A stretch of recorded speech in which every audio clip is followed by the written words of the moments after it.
blockchain got recognized because of Bitcoin. It was a fundamental technology for Bitcoin. What an incredible thing Bitcoin is. It's still here working after I don't know how many years it's been, and it hasn't needed to be changed, and it's not owned or controlled by any company. So we recognized, we said blockchain now allows you to have no central control. Everything's diversified, and because everything has records that are duplicates of each other, it's totally trustable. There can't be any mistaken records in there. Blockchain with things like Ethereum lead to APIs. Ethereum can be used as a platform to develop other things in life, such as real estate sales. They keep constant ledgers, the whole ledger history of things, that matter. That would matter for real estate. It might even matter for sales. It might matter for minerals that are put into products.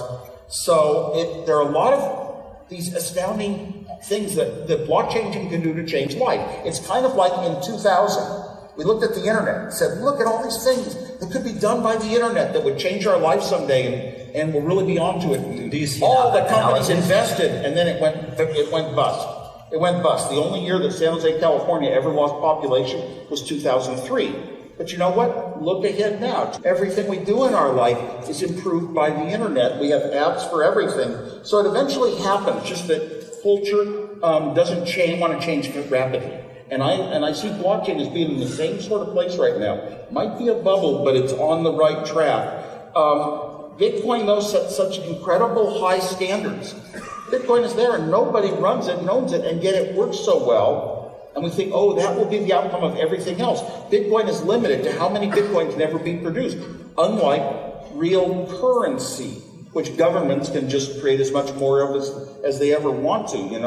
We're getting down to something that's more realistic and defined by nature. Things defined by nature mean a lot more to me than things defined by human beings.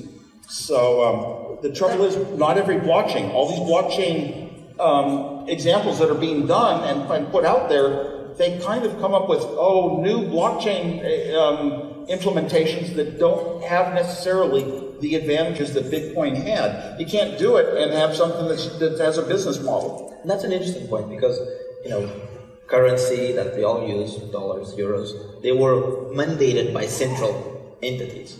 Blockchain is completely decentralized. So if you look further ahead, 20 years, 30 years, 50 years, would you say that we would be, paying each other for whatever services were being rendered using a non-centralized but still recorded and accountable mechanism, as opposed to be dependent then of mechanisms that can be used for, centrally controlled? I love it when we come up with changes that might be so good to humanity, and I follow it. And I loved reading an article not too long ago about Jack Dorsey, one of the founders of Twitter and Square, the fintech company, and he was saying that, in 10 years, everything was going to be done by digital currency, Bitcoin mainly.